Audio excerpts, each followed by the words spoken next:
ठमोगना बनल महादेव विद्यापति के जोनियो। स्वर्ग सौ सुंदर मिथिला धाम, मांडन अयाची राजा जनक के गाँव। मांडन अयाची राजा जनक के गाँव।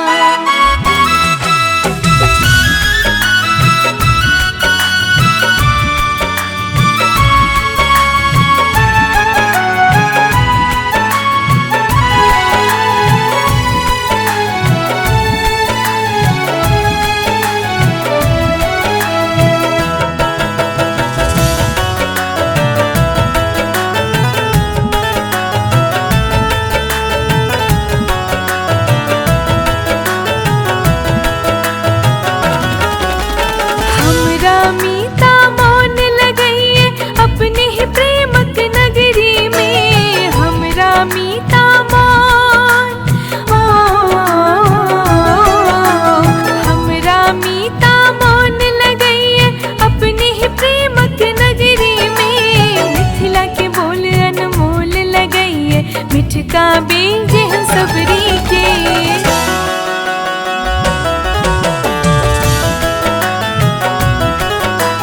झुकी झुकी करई छी हम माई के प्रणाम। मांडन अयाची राजा जनक के गाँव। जहि ठमोगना बनल महादेव विद्यापति के जोनियो। स्वर्ग सौ सुंदर मिथिला धाम, मांडन अयाची राजा जनक के गाँव। मांडन अयाची राजा जनक के गाँव।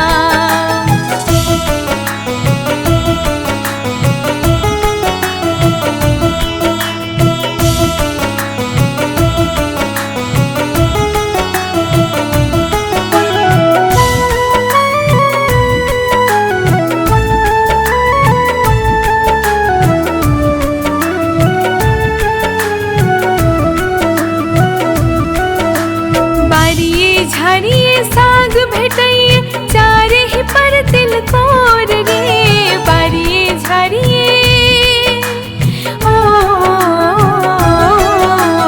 बारिए झाड़िए साग भेटइए चारे ही पर तिलकोर रे।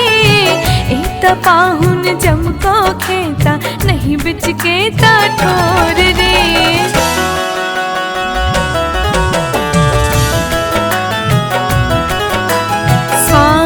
में भेटती पान और मखान।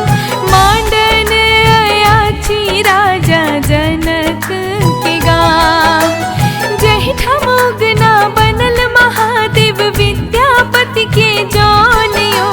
स्वर्ग सौ सुंदर मिथिला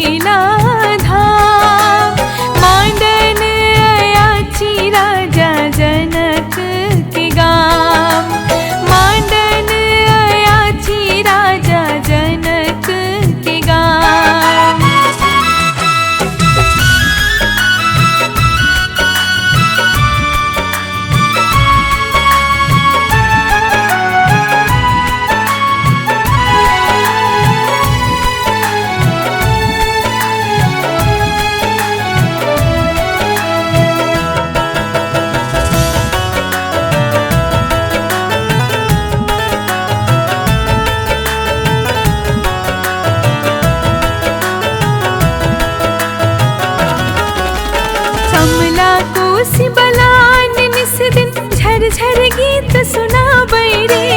कमला कोसी बलान ओ कमला कोसी बलान निस दिन झर झर गीत सुनाबै रे। सब देवता मिली फूल बरसाबै मोहन बंसी बजाबै रे।